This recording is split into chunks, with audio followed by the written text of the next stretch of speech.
Okay, we can go home. We can Good. Very thoughtful. Very thoughtful. Good. Anybody else? Anybody brave enough to follow that? That was okay.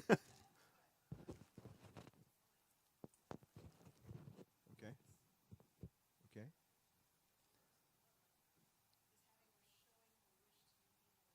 Malevolent is a having or showing a wish to do evil to others, okay? And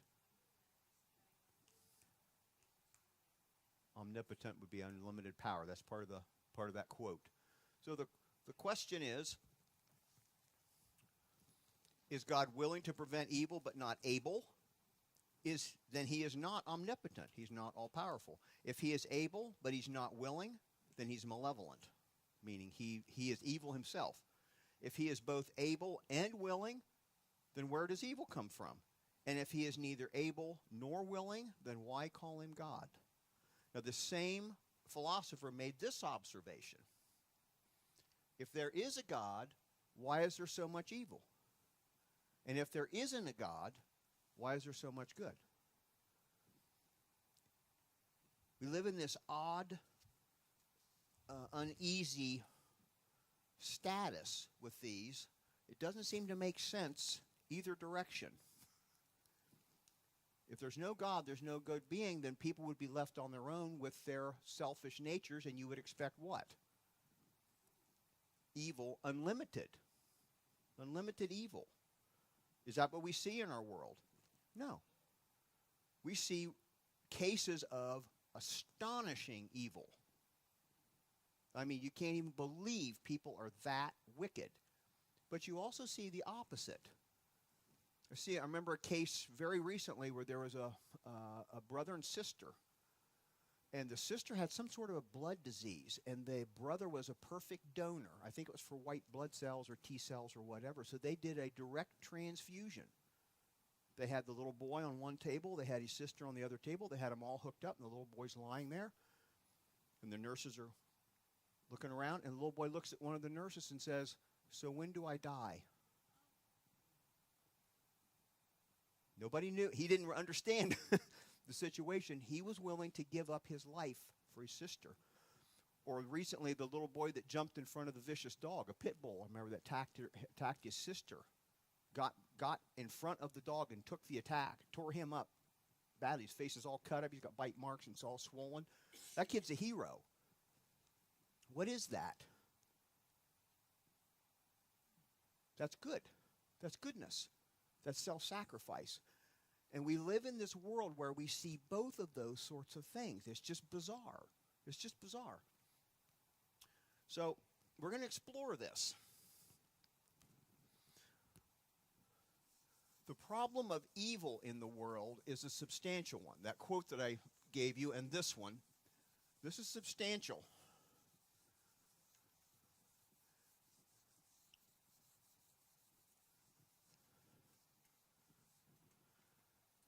Anybody recognize the name Charles Darwin? Charles Darwin abandoned his religion as a young man because of the problem of evil. And you get the ripple effect. Anybody recognize the name Stalin? Stalin was influenced by Darwin's writings. So the ripples go out and out and out. So let's think about this.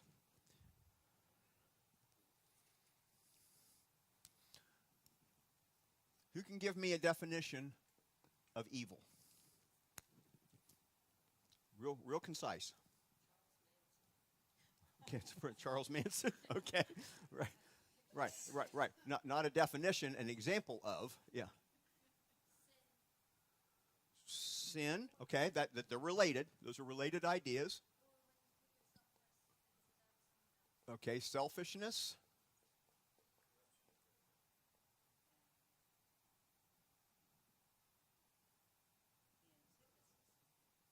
Corruption. Corruption of good. The opposite of good.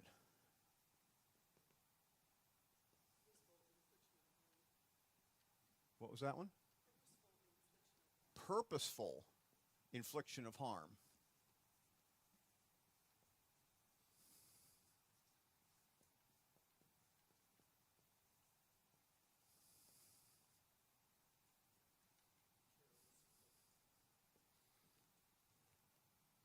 Interesting. Okay, careless. Careless infliction of harm.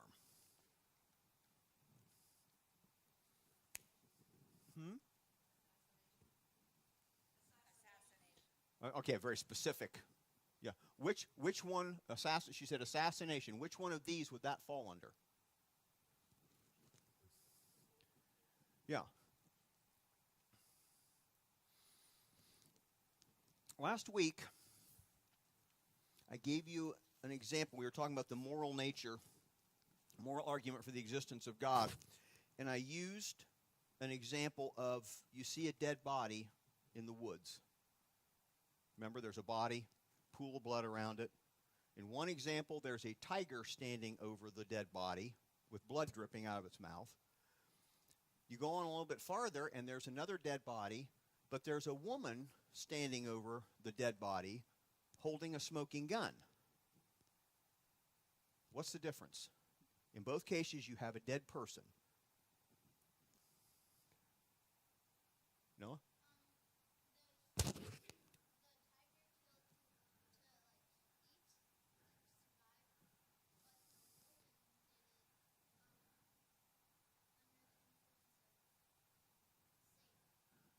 Okay. The tiger just did it to basically instinct or needs to eat. The woman did it for anger, revenge, some evil purpose. So, would somebody try to charge the tiger with murder? Okay. He said maybe the person was on the tiger's property. Okay, so I mean prosecute like in a courtroom. See, we don't hold animals responsible for moral behavior because we don't have any reason to think they have a moral sense. They operate with instinct and need. What's different about humans? We have a moral sense. We think in terms of right and wrong. That was the example from last week. That has a bearing on this issue because defining evil, we talk about the problem of evil or the problem of the existence of a good God and evil. It's actually not a problem. It's actually the problems, plural, of evils, plural. And what the example we just used is an example of that. Those are two different kinds of evil. One of them has a moral dimension to it, and the other one doesn't. But they both get labeled evil.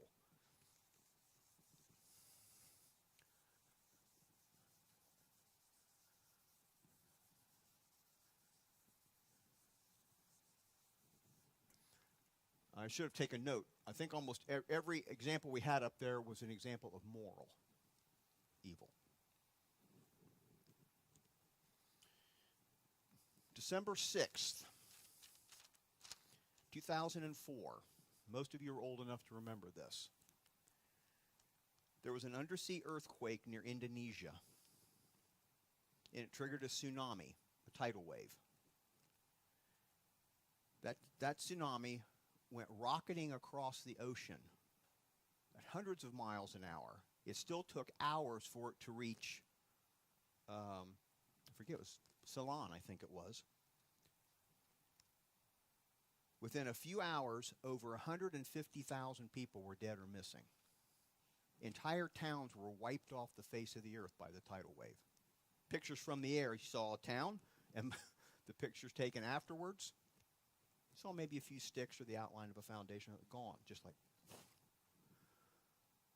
When it was all said and done, they never did come up with a complete death toll, but approximately 200,000 people died from an earthquake. Where was God? Where was a good, loving, all-powerful, all-knowing God when that happened? That's a really, really big problem. That's a huge question. If you didn't answer it or ask it, you probably know some people who did. The problem of evil is a very big problem for Christians and for Jews, actually. So where was God? That's what we're going to talk about. That's an example of natural evil. What's called natural evil. Or physical evil.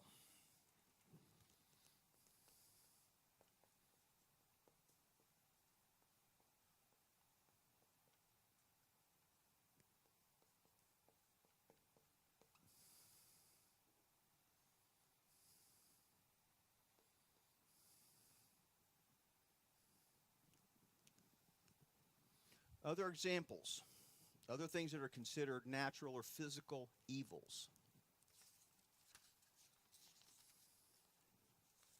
Yes. Wildfires, earthquakes,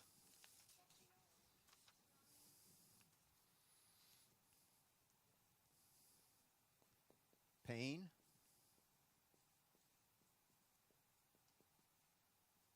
suffering, disease, death, actual physical death.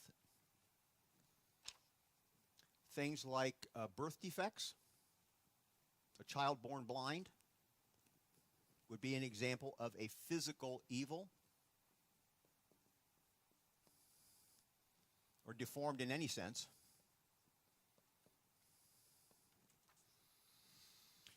Natural catastrophes. Hurricane, tornado.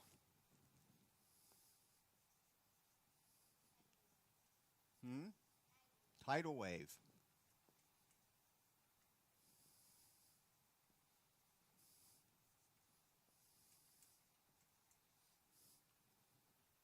What do we have here that would fall into this category? What do we worry about in Central Ohio in this category? Tornadoes. Tremendously destructive. And these are just examples. These lists go on and on and on and on.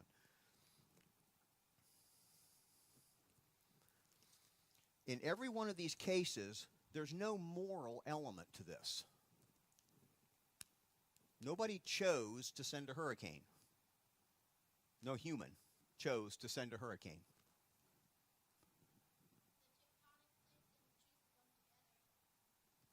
Yeah, well, that calls it right.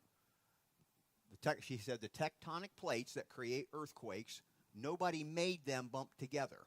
That's just the nature of the world we live in. The nature of the world we live in produces hurricanes. The earth has an atmosphere. The earth spins. You've got heating and cooling. That sets up currents inside, That produces tornadoes sometimes, produces hurricanes sometimes. Diseases and suffering. These are part of the physical world that we live in. Questions or comments?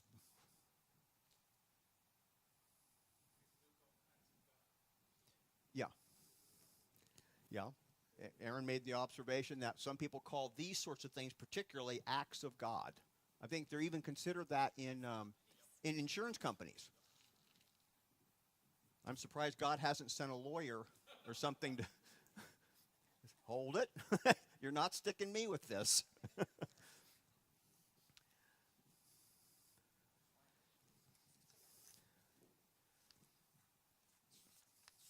We're not going to deal completely with the problems of evil, the various evils.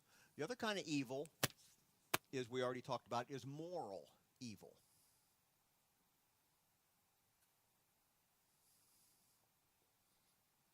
Can you give me an example? Anybody? What comes to mind? We already talked about one. Murder.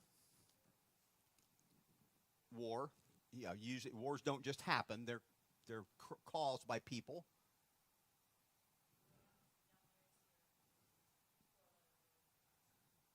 Okay.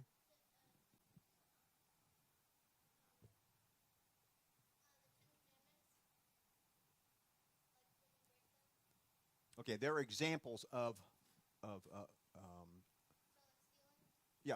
stealing would be considered a moral evil. Lying, kidnapping.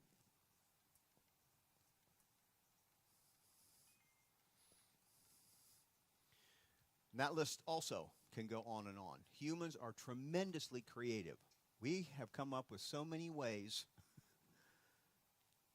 to produce evil. You'd think we would run out, but every now and then you hear about something that is just truly shocking.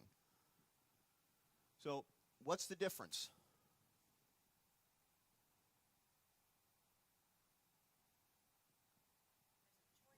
There's a choice. This involves choice here. And it's a choice made by what they call a free moral agent. A person, a moral being, thinks in terms of right and wrong, is aware of right and wrong. They are free in the sense of nobody's twisting their arm. If a guy came into our house and stuck a gun against Adele's head and said, I'm going to kill her unless you, Stan, go down to the gas station at the bottom of the hill and rob them and bring me all the money, well, I go down and commit robbery. Am I responsible for that act? Legally and morally, no, because I didn't do it as a free moral agent. I was coerced into it. You see the difference? If I go down and rob it myself, then that's clearly moral evil. But if I'm made to do it,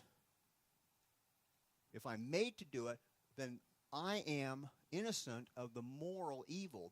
The guilt goes back one step to the person who's making me do it. So the idea of free moral agent, I'm going to write that up here.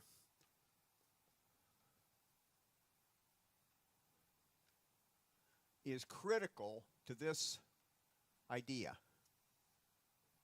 Moral evil can only be committed by a moral being making a moral decision. Now, in an hour and a half, we're not going to solve. We got plenty to talk about already, and we're just getting started. We're just basically just defining terms at this point. So what you need to know at this point, you need to be thinking in terms of there's not a single evil. There are two broad categories of evil.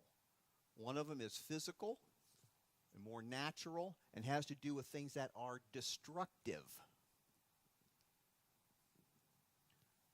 Moral evil has to do with decisions being made by moral beings, and they are morally evil. You could say they're morally destructive. Yeah. Yep, you got natural disasters right there. And yeah.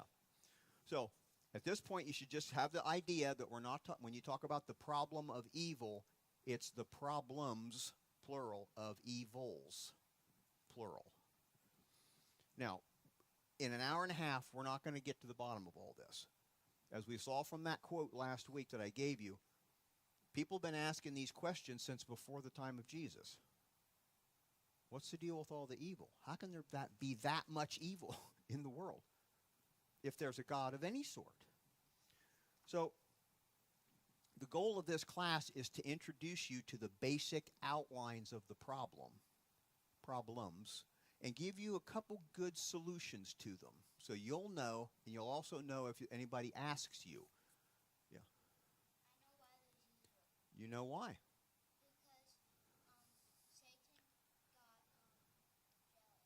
Satan got jealous, and that's where evil came from? Okay. Okay, well, he became evil.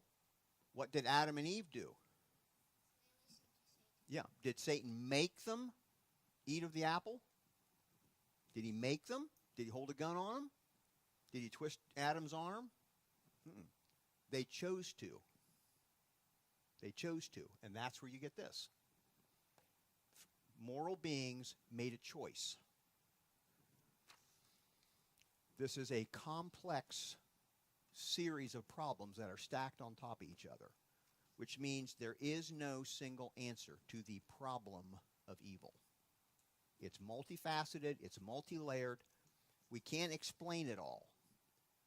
But the fact that we can't explain it all doesn't mean there aren't some explanations, and we're going to be talking about that. So that's where this class is going.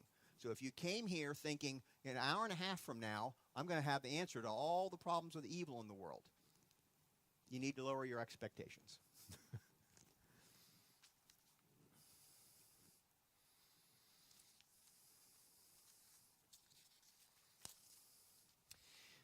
The problem is sometimes put in very, very stark black and white terms.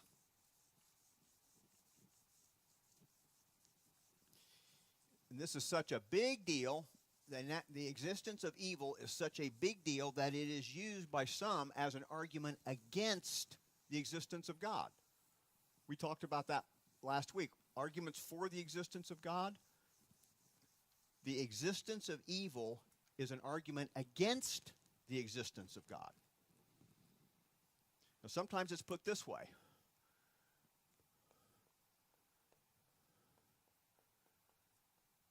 Two statements. God exists.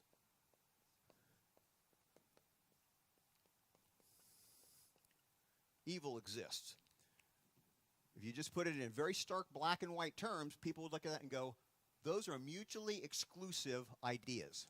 Those cannot both be true at the same time. One of them has to go. Which one's the easiest to discard? Nope. Yeah. Right. Almost anyone will look around and go, you know what, there's a lot of evil around. It's really, really difficult to say, nope, evil does not exist. Faced with this, if you put it in strictly black and white, yes or no terms, God gets sacrificed. There are atheists, and they're not thinking very deeply, but there are atheists that look at this and go, evil exists, therefore God cannot exist. End of discussion. That's it. Now, there are other forms of this. You can add a little more nuance. And that's what this quote that I gave you looks at that. God as good, all-powerful,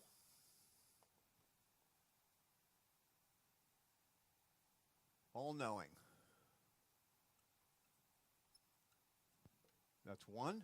Two, evil exists. So what happens? This is what happens. They would look at this and go, you can have any two of those three characteristics of God, and the existence of evil makes sense. You can justify and allow for the existence of evil. It's possible that God could be good and all-powerful, but he doesn't know about evil. Therefore, he wouldn't do anything about it. Or you can sacrifice the all-powerful. God is good and God is all-knowing, but he's not powerful enough to do anything about it. And that makes sense. You could still allow for evil under those circumstances. Or you can say, what did I sacrifice? Knowing? He's good and he's all-powerful, but he doesn't even know about it. Already did that one? Good. Okay. Well, you see how it works. It's all, it's here.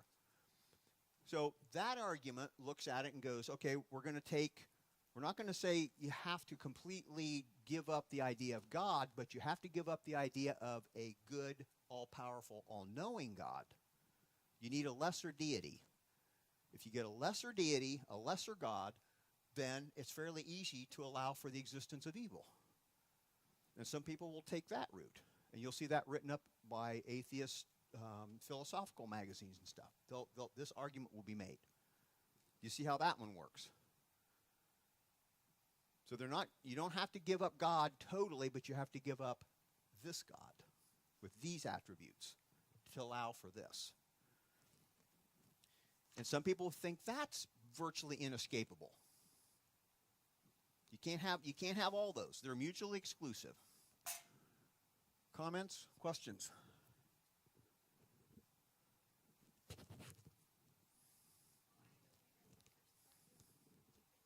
Okay.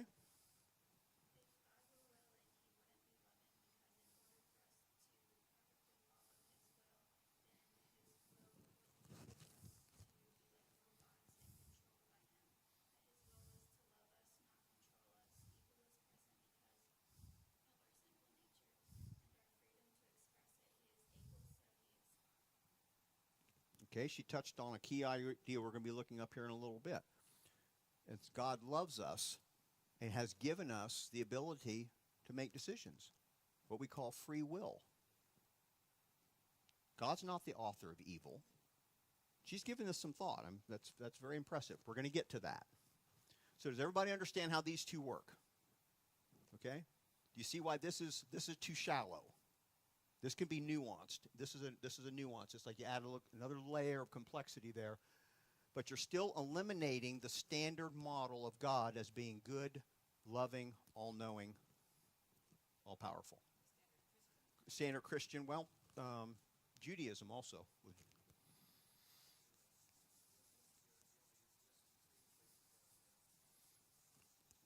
Yeah, and there are other traits of God that could be brought in. If you have those three, it makes the argument very clear.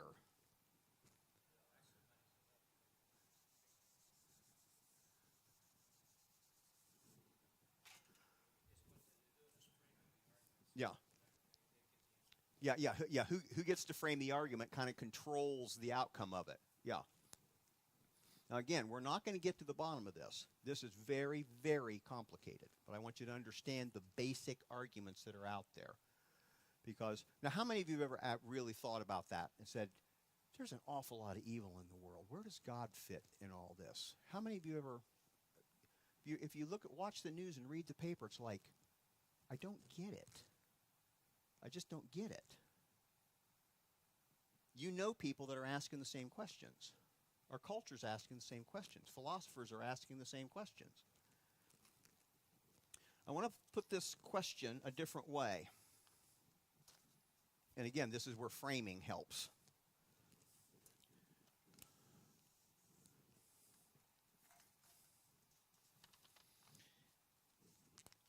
Let's frame it this way. Can we think of any reasons why a good, all-powerful, all-knowing God would allow evil? You see, that's the same. It's the same. You're bumping the same things against each other, but it's framing it a different way. If we start out with good,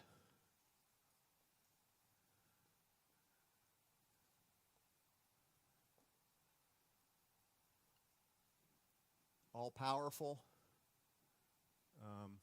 all-knowing.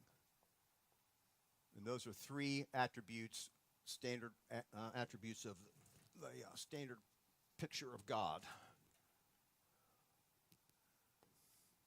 Why would a good, all-powerful, all-knowing God allow evil?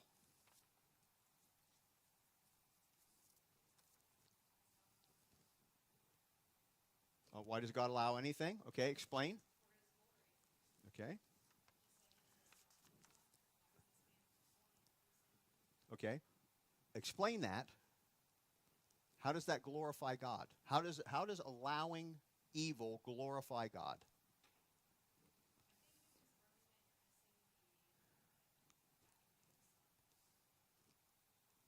Okay. Explain. She goes, we're only looking at these three, but she said, and as Ned pointed out, there are more attributes of God, and sovereignty is one of them. He is the absolute sovereign. If God exists, using the standard picture of deity for Christians, Muslims, Jews, God is sovereign, the absolute ruler.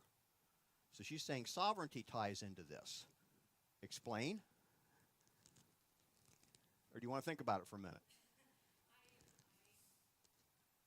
You're on to something. Think of it. Okay, just. Oh, a Calvin.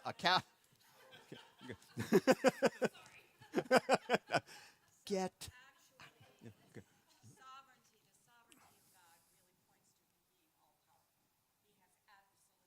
That would be part of it, or it's a tide. Yeah, depending on how far you want to split it out.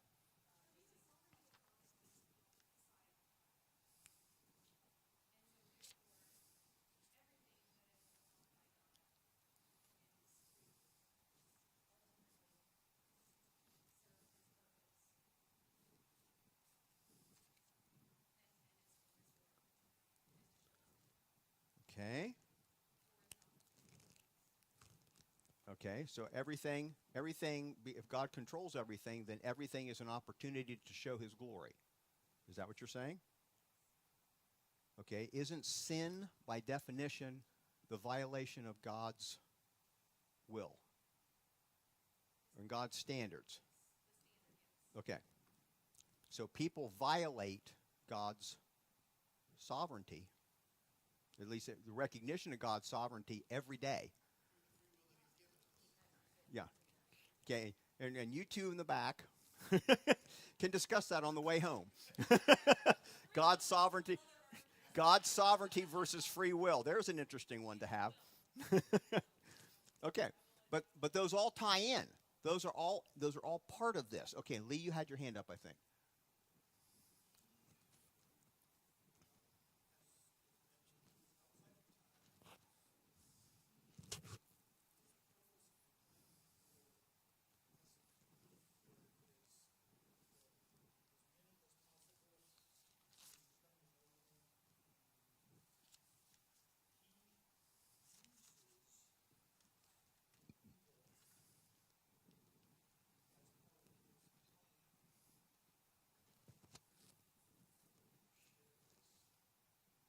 So you're saying God uses evil for his purposes, for his glory.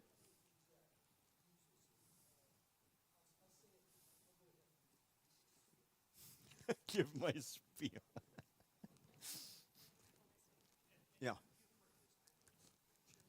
Okay.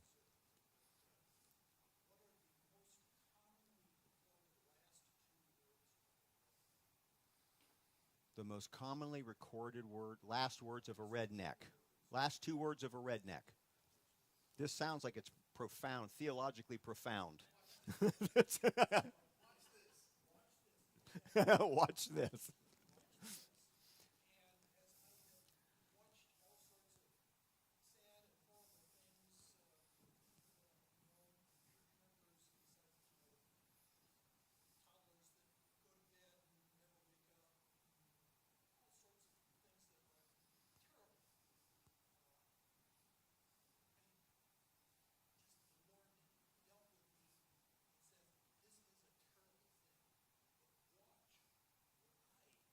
Can do with it. Yeah. Yeah, watch this. Watch what I can do. Yeah, okay. Hold on. Okay, no.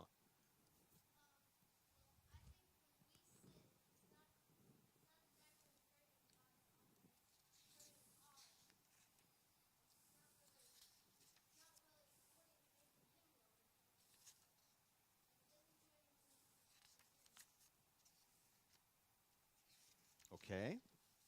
It doesn't really hurt God. Okay. God's above being hurt by our behavior. Peyton?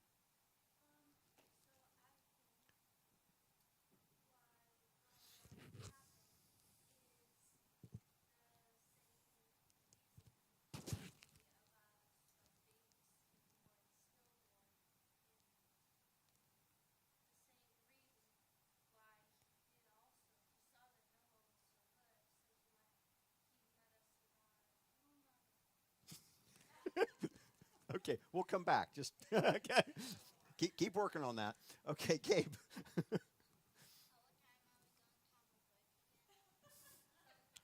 In just a couple minutes. See, I turned it over to the right guy. He is like,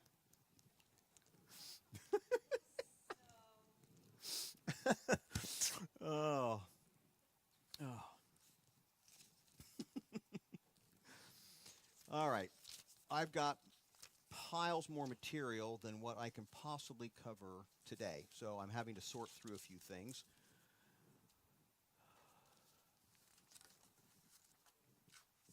Yeah.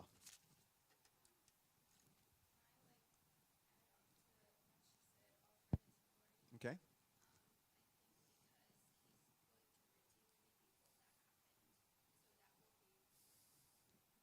Redeeming evil. Okay.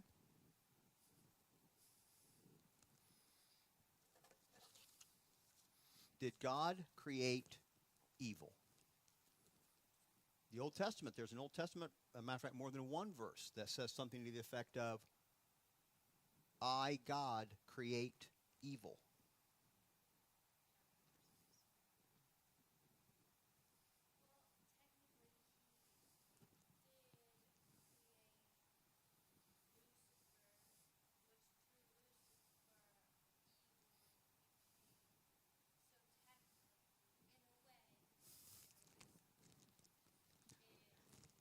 Okay. I don't know if you heard what she said. She said, God created Lucifer. Lucifer was evil. So technically, or sort of indirectly, God created evil. Okay? Is that the same argument with humans? God created man, but did God create Adam and Eve? Right. What did he create? God did not create. Well, first of all, let's back up. The Old Testament references where it says, I, God, create evil. He's referring to natural evil. Can God create and cause an earthquake? You see that all through the Old Testament. The physical world being used to punish evil. And his own people, Pharaoh's army, the hailstones, all that, that's all natural evil. That's all natural evil. That's a very, very different idea than God creating moral evil or God himself being morally evil. So you need to understand this distinction, and then we're going to take a break. God didn't create evil. He created the possibility and the capacity for evil in beings with free moral will. That's a vast difference. You say, well, God made me evil. No, he did not. Your behavior, your own choices, is what identifies you as evil. You can't lay that one at God's door. Why didn't God make me out of better stuff? We're going to talk about that. So, yes. Let me guess. It's cookie time, right? Okay. All right. What? You got the verse? Okay, read.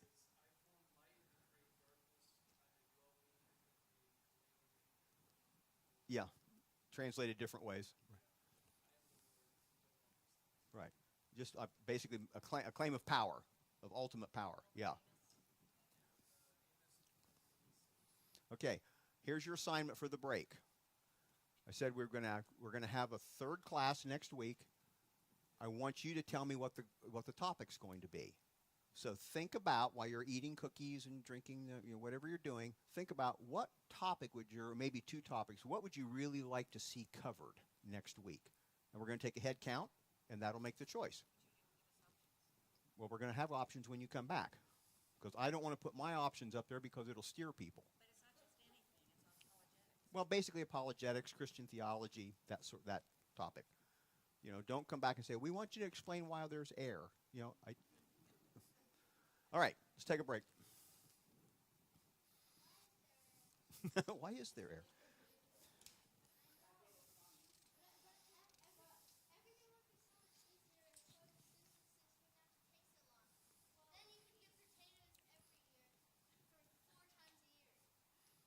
But consider this. If you didn't have air, you wouldn't be able to pump up soccer ball. There'd be no soccer. No air, no soccer.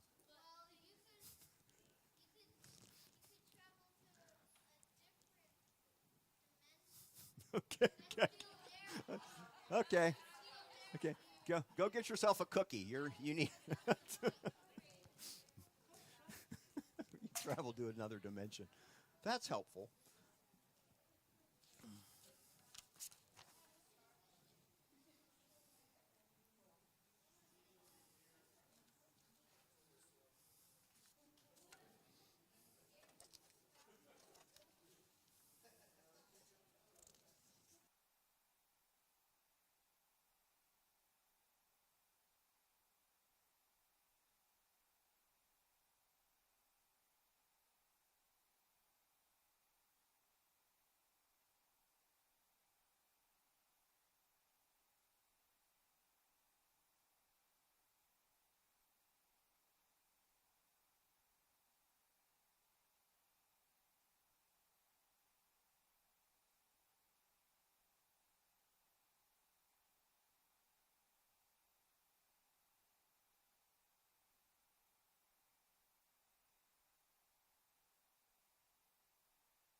What did Adam experience if he drank a cup of coffee that was too hot in the Garden of Eden?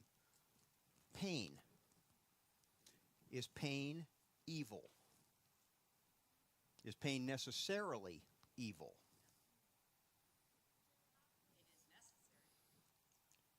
A week ago, I was in this class, and I had to have a root canal the next day.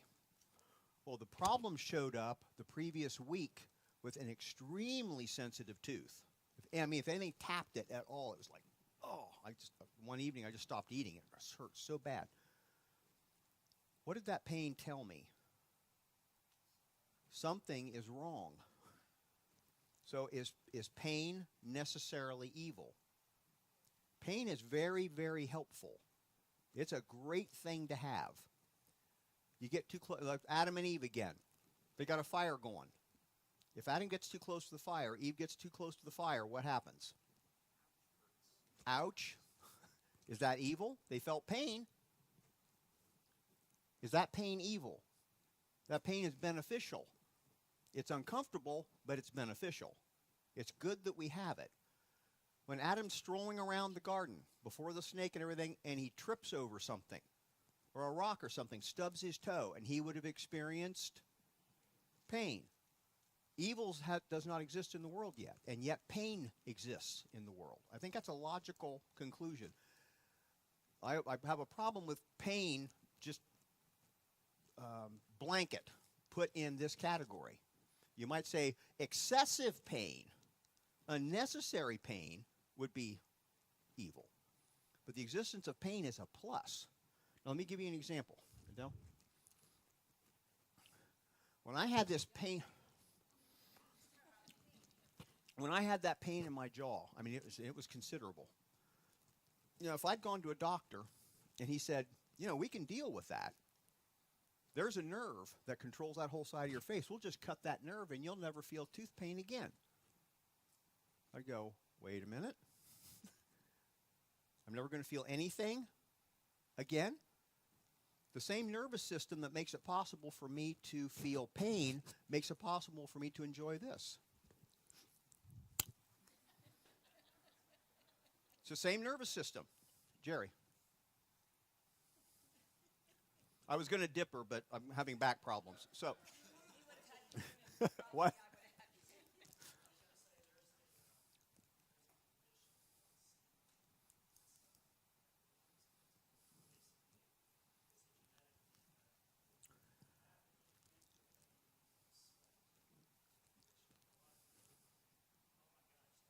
We never feel pain again and never sweat. What a nightmare. What an absolute nightmare.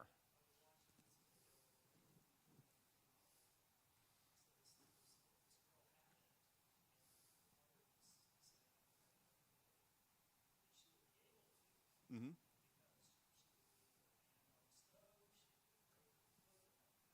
Mm-hmm. Yeah. Pain is a plus. The ability to feel pain. The ability to feel pain is a plus.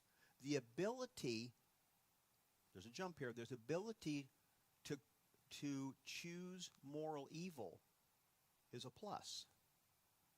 I didn't note, there's a distinction. Not the choosing of moral evil, the ability to choose, the free will attached to it. That capacity is extremely valuable, and we would not want to live without it. Okay, there was an arm up. Okay, could be you. No, you? Okay, okay.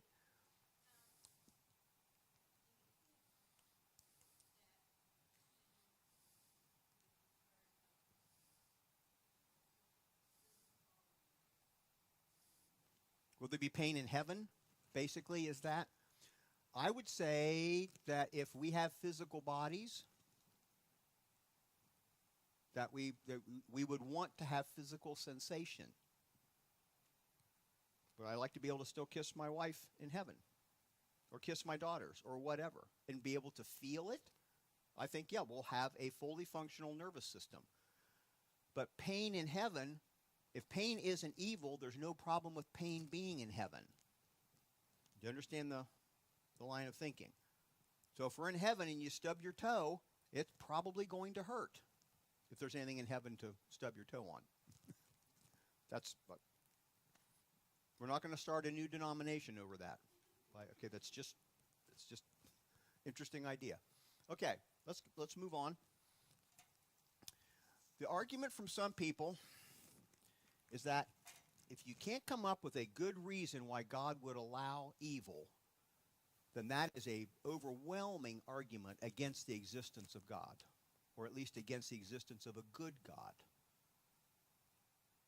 If you can't come up with a good explanation for God allowing evil, then the very existence of evil, which we can't deny, is by itself a very powerful argument against the existence of God, and particularly against the existence of a good God. So listen to these. These are some explanations that have been put forward to try to deal with the God and evil. Okay? One is God doesn't exist. There is no conflict. The other is evil doesn't exist. And most people would go, "Oh, really?" I can tell you something that happened to me today that would count as evil.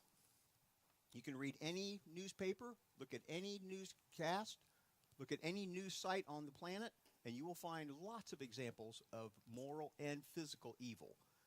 So that one is nonsensical. What about God might allow evil because he is a righteous judge and can use evil to punish wrongdoing?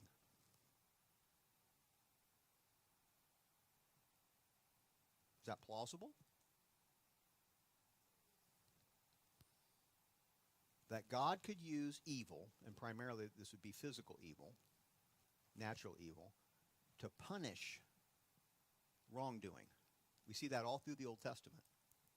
I've been reading the Bible through in a year, and I'm up into the prophets. The prophets are full of this. God says, I'm going to, because you've turned your back on me, you've broken my laws, you're serving idols, you're entering into alliances, I am going to, and he just lists these, your crops are going to dry up, there's going to be wars, and your people are going to be killed, and all that. So God's God as judge using natural evil for punishment. Is that legitimate? Our human judges do that. Ask some guy who's in jail whether he likes it or not. Or does he consider this unfair? I shouldn't be here. The judge said, no, we looked at all the evidence, and yes, you should be there. Okay, so punishment for wrongdoing. That's legit. That's a legit reason, or at least potentially, for God allowing evil. What about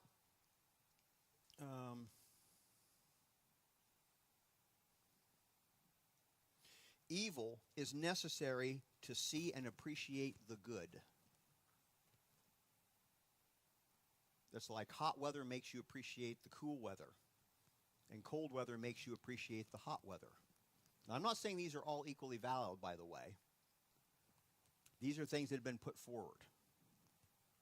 For us to really appreciate the goodness in the world, there has to be some evil to kind of contrast it.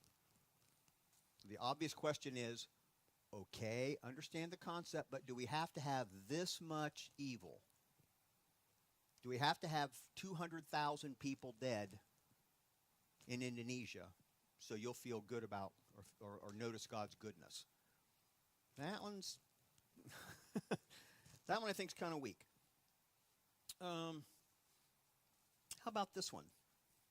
That what God created, when he sat down to make the world, he weighed all the variables, and being good, he made the best of all possible worlds. And this is it. Some people are nodding yes, and that's going no. What's the argument? Are you kidding me? This is the best he could do? You go, he couldn't think of something better? I can think of something better. Why didn't he ask me?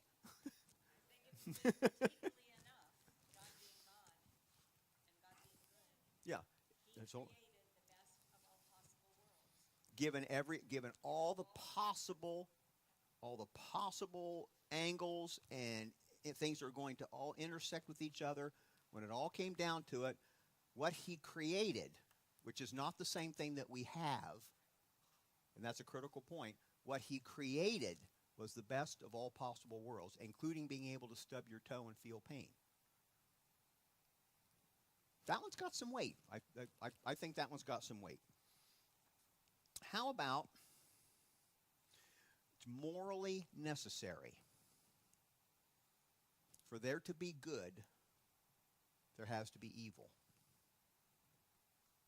The term good is meaningless if there is not the opposite. What do you think? View it like it's two sides of the same coin. You can't have a one-sided coin. So the human capacity, remember what God created, he didn't make us evil, he did what? He gave us capability. We are capable of good, but that also means we are capable of evil. It's a package deal. If you were here's the argument. If you were only capable of doing good, you don't have free will. Years ago, Henry Ford, they were making the first cars, and they were starting to advertise things. And he was asked by one of the reporters, does it come in different colors? And he said, you can have whatever color you want, as long as it's black. Then did you have a choice? You don't have a choice. Yeah, you have a choice not to buy one, right? So saying, yes, you have a choice, but you actually don't have a choice. It's black or nothing. That's it. So do you see the idea? For humans to have the capacity, and it is an awesome, frightening responsibility to have this capacity, that we can choose evil and do frequently. But you can also choose good, and you see that frequently. So the argument there is, it's two sides of the same coin. For you to truly have free will, God valued, and we're created in the image of God, and one of the parts of that image of God is we are free moral agents. We have the ability to choose good or evil. And that makes us responsible for what we do. That's why God holds us responsible for what we do. And that's why God doesn't hold tigers responsible for what they do. I see some puzzled looks. Okay, just keep.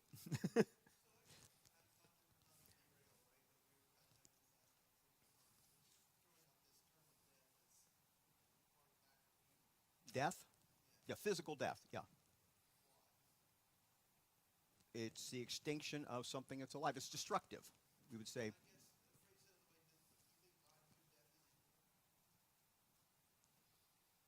That's an interesting question. Or is it just a necessary? Although, now I'm not sure I totally agree with this, but some people would say in the earliest chapters of Genesis, it would indicate there was no death before the fall. That's a really interesting concept. Were we actually created to be immortal? Yeah. Yeah. Right. And there's death, physical death, but there's also spiritual death, which is separation from God. Because in the Genesis story, God said, the day you eat of it, you'll die. Well, Eve ate of it, gave it to Adam, he ate of it, and they both dropped dead, right? Right there. No. They went on, had children, lived hundreds of years.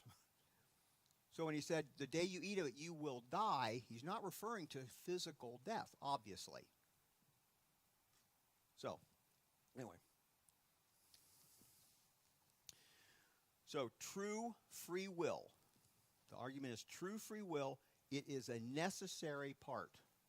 The ability to choose evil is part and parcel is the same capacity we have. You can choose good or you can choose evil. You are a free moral agent. But that carries an enormous responsibility with it. Okay, evil. We just touched on this. Evil. I shouldn't have erased that. Natural evil. Why would God allow natural evil? Well, in some cases, natural evil is a plus. Toothache. Hot burner. When my daughter was little, she took off down the driveway and was heading for the road.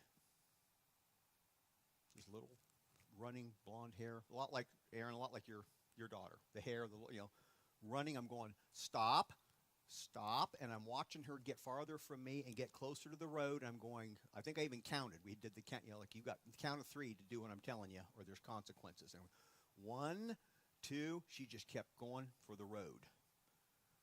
And I judged, it's just like I've got time to get to her before she gets to the road right about now. And took off and got to her before she got to the road. And whipped her around and gave her 3 good ones. Parents, anybody ever had similar experience? Did I intend evil for my daughter? What was my intention? Yeah, she's not smart enough. She doesn't know enough to realize you'll get killed if you step into the road. That's my job at that point in her life to protect her from that, and giving her that SWAT, 3 actually, was supposed to be a reminder. So here's a case where, from her perspective, evil, and this is physical pain and a physical impact. You'll get the children's services called on you now if you do that in certain states. That's horrible. You shouldn't strike a child. Well, striking a child in that case is better than her being struck by a car. So here's a case where evil is used to produce good or to avoid a worse evil. Could God do that? Is that a legitimate use of evil, right, for the existence of evil? It makes perfect sense to anybody who's been a parent. You know exactly what that feels like. Yeah.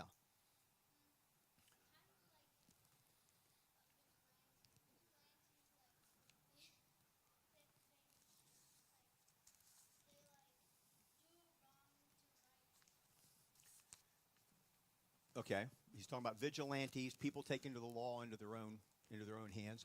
But from the standpoint of a criminal, if the police arrest him and put him in handcuffs and throw him in the back of a cruiser and throw him in jail, from his perspective, that's bad. That's evil.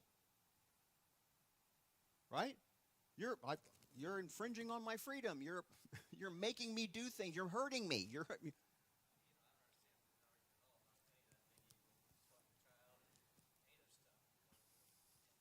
Right. Some of it has to do, actually in that case, a lot of it has to do with intention. Is swatting a child morally wrong? Is it an example of physical evil? Yes. It's painful. Pain is considered under the broad category of physical evil. So you've got physical evil being used to promote a moral good. Remember I told you this is a multi-leveled, very complicated problem or problems about God and evil, the nature of good and evil, all this. There's an example of it. I say excessive.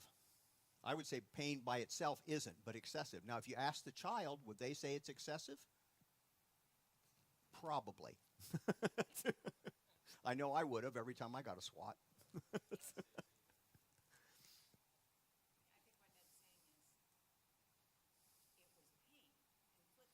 Mm-hmm.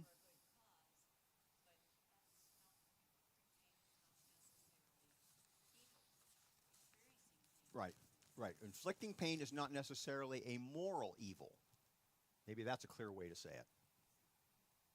Inflicting a physical evil is not necessarily a moral evil. I told you this got complicated.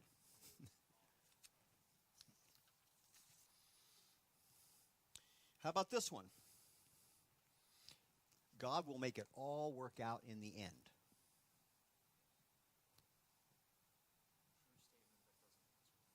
Exactly. He said a true statement, but it really doesn't answer the question.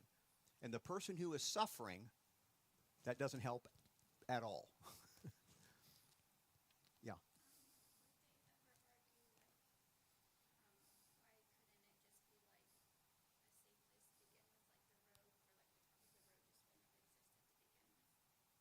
I mean, why did God put us in a position where we could commit sin?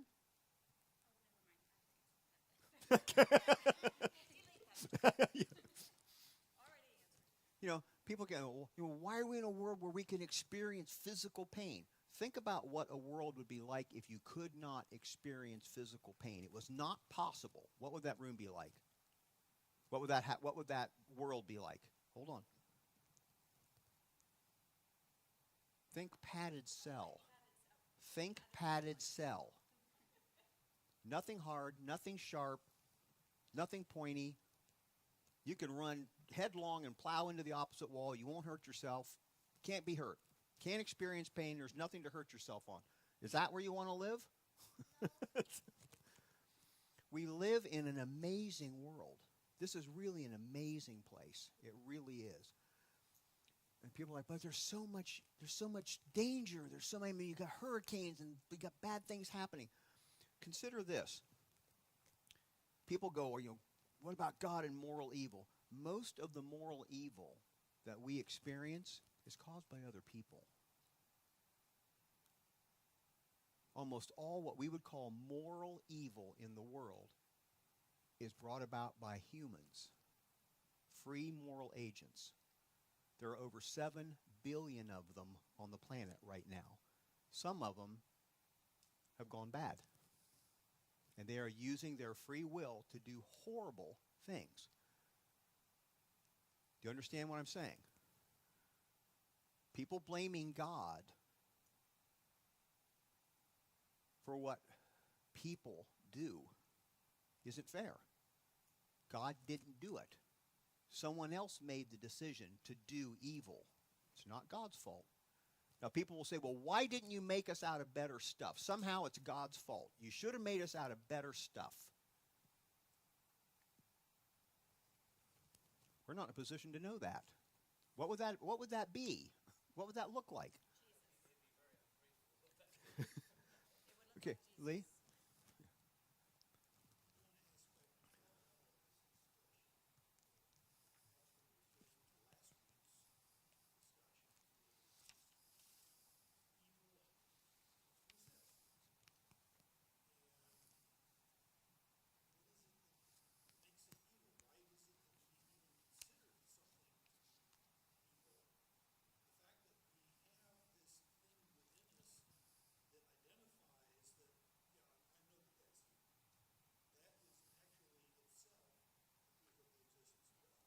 Yeah, our moral sense is a proof of the existence of God, who is a moral being. Yeah, that by itself is an argument for something higher than us. Yeah.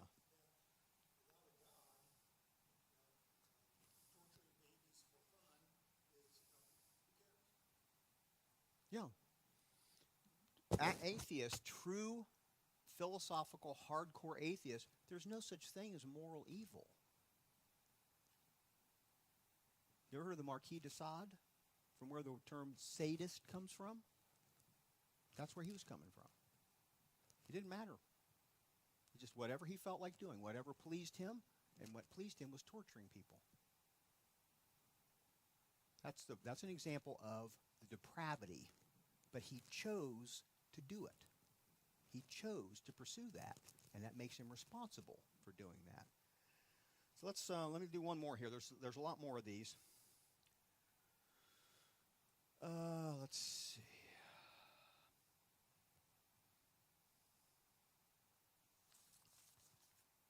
No, let's not do one more. There's more. If you want to look at this, I've got books. There's some books up here that touch on these issues. So, did God create evil? No. What did God create? From moral evil. God created the ability, the capacity for us to have that free will. Had to be there. Had to be there. But the potential means it's out of your control. If God stopped you from ever doing anything wrong, you don't have free will. You have to be able to make decisions that are bad, or you're not free. You're not morally free. That's the way that argument goes.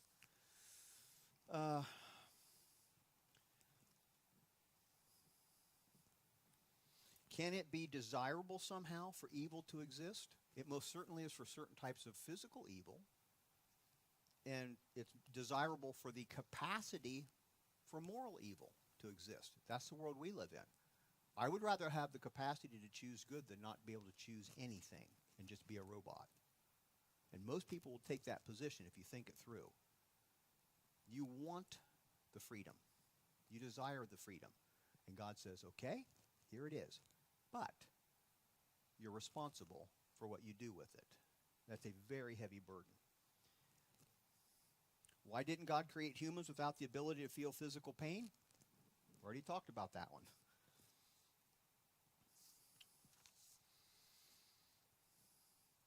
If you could choose to have God do away with evil completely, would you do it? Think carefully. I see a shaking head. I see some people, some puzzled looks. If you could choose to have God, if God said, I'll leave it up to you.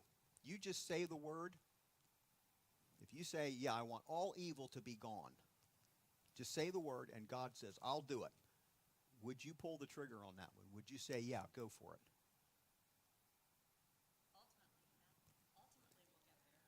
Okay? Think about what has to disappear, what has to go away out of existence for evil to go out of existence. All humans, including you, would have to go out of existence because we are all evil at some level. We've all committed evil at some level. So you go, I wish God would do something about evil. Hold on. You sure about that? Yes, I want God to do something about it right now. No, probably you don't.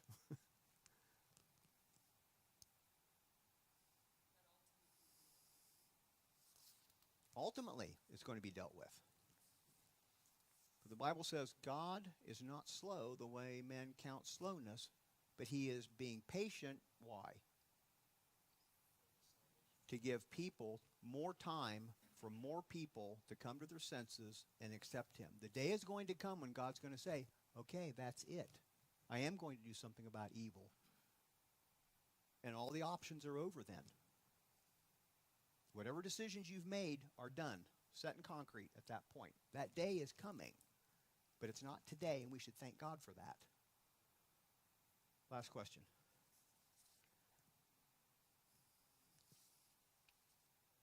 Okay. Peyton? Okay.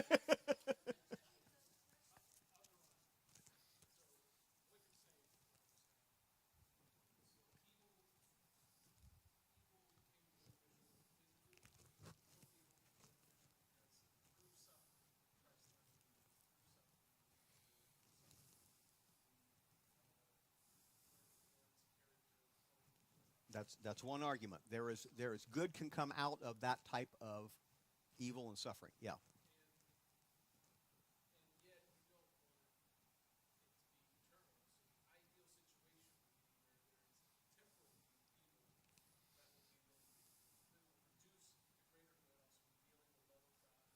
Mm-hmm. Yeah, and highlighted by the evil itself, and yeah.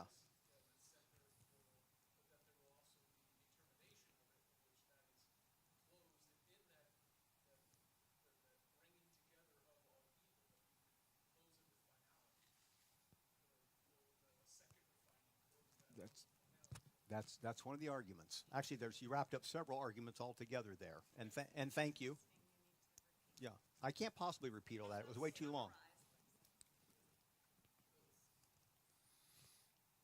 Okay, we're out of time. Did I try to get you out of here? All right. Give me a couple examples of things you would like to see covered next week. You got one more week. Nobody thought of a thing. Wow. Okay, let's hear one.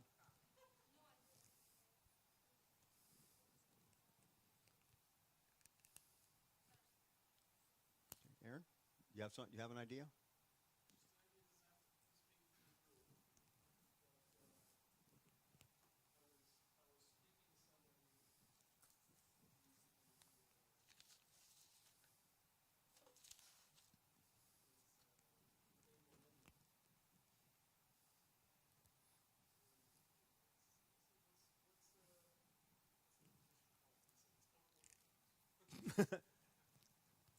We could have a discussion about that. That amillennial is Orthodox. What is he? A Lutheran? Okay. Okay. You want to address that issue?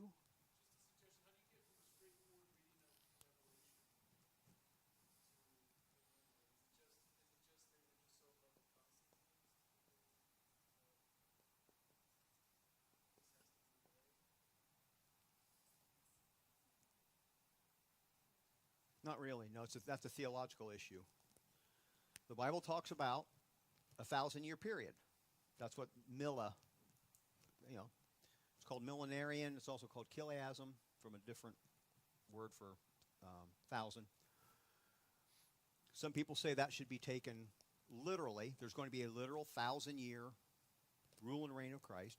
Some people think it represents just a time period, not exactly 1,000 years for the rule and reign of Christ. Some people think it's completely symbolic, and there is no 1,000-year reign or period of time at all, and that's called millennialism, with the A meaning it negates. No millennium. That's the position he's describing. So this falls under the big category of eschatology, end times stuff, in which, it'd be fun to get there sometime. I'm not sure that we want to do that with this class this soon. Yeah.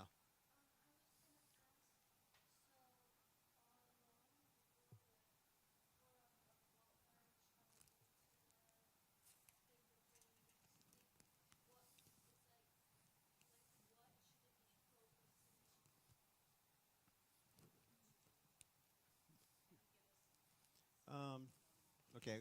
Okay. We got a couple options here. Okay. We could look at the different forms of apologetics used within the Bible by the early church, like how they went and discussed with people in the different areas, the topics they covered, such as you brought up, I believe, the Greek church that had the statue of the unknown God. Or no, that was you, I think.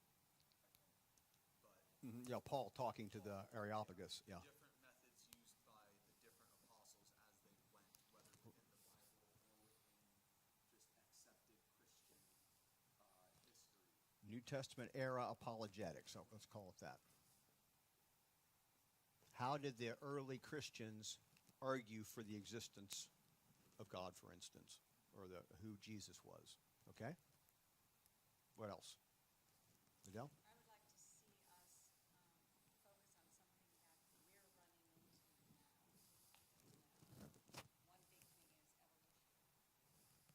indoctrinated with but there are probably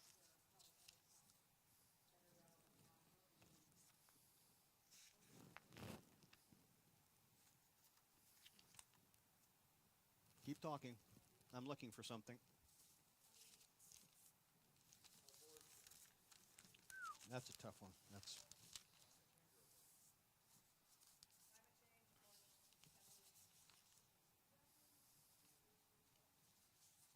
universalism. That's an interesting one.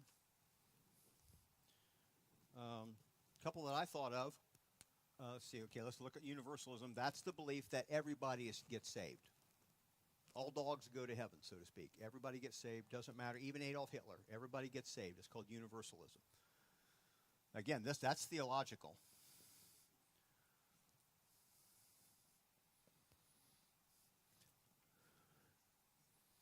Here's one I thought would be fun.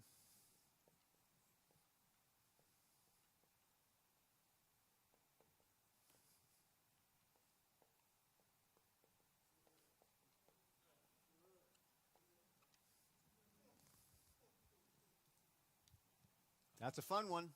That's a fun one. Is Islam Christian? That seems self-explanatory. It's like, am I missing something? Is Islam Christian? Okay. Okay, now I want you to know this was not my idea. This was his. I'm related to you. Yeah, you're really right. What he really meant to say is Islam following the same God Christians are following, right? That's what you Okay. Is the God of Islam the God of is the God of Christianity? Is that work with me here? Okay.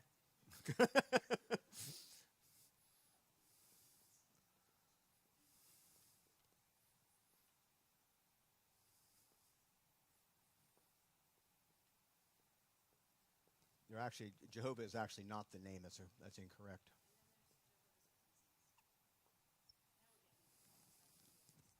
Yep. Cults and world religions. Yep. Yeah. Okay.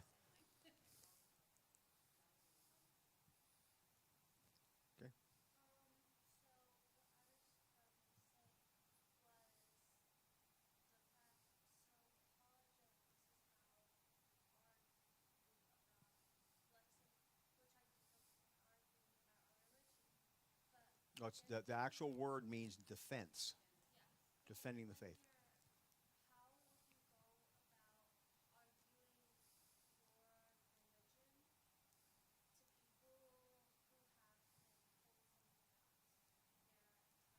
Depends on what they've been told. That's the. Here. The last 2 weeks are what we've been doing.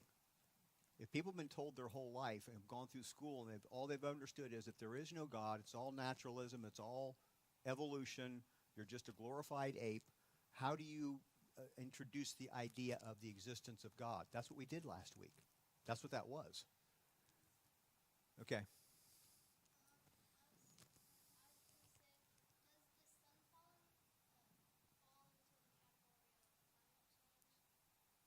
What does?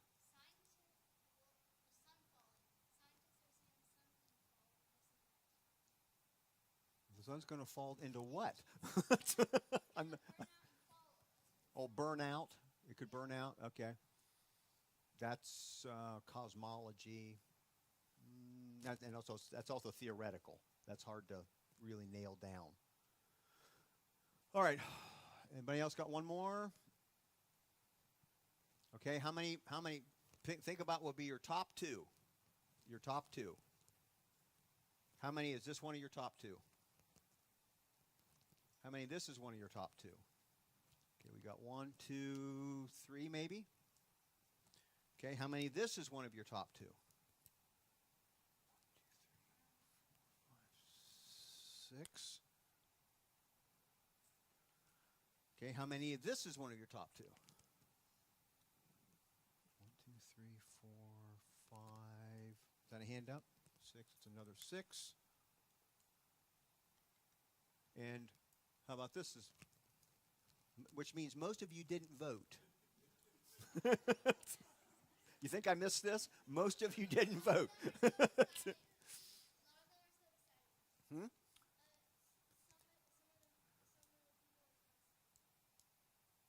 Some of the people what? Still deciding. Still deciding. Ah, okay. All right, you have 30 seconds to decide, or I'm going to choose for us. Maybe I'll do that anyway. Just.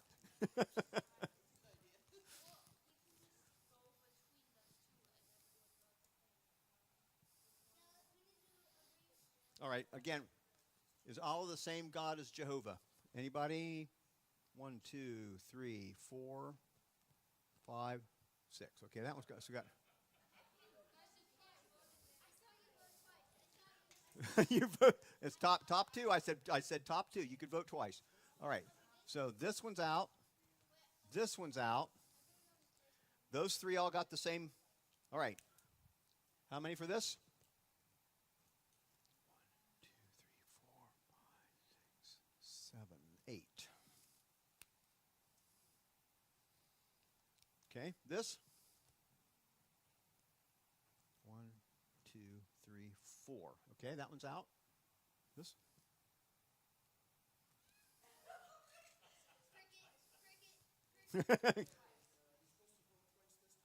you can. All right, how many for universalism? Does everyone get saved? This is a theological issue. 1, 2, 3, 4, 5, 6, 7, 8, 9, 10, 11. Okay, now we're getting somewhere. Yeah, we'll see. Okay, how about this one? Mormonism. Is Mormonism Christian? This is a big deal, particularly since that recent shooting. You know, they said, yeah, the guy hated the faith, and they referred to it as a Mormon church. It looked a little blurry. The lines looked a little blurry on that one. It was called a Christian church? Okay. 1, 2, 3, 4. Okay, that one's out. Allah, the same God as Jehovah? 1, 2, 3, 4, 5. Okay, universalism. All right, grab a last cookie. I'll see you next week. Look at the books up here if you wish.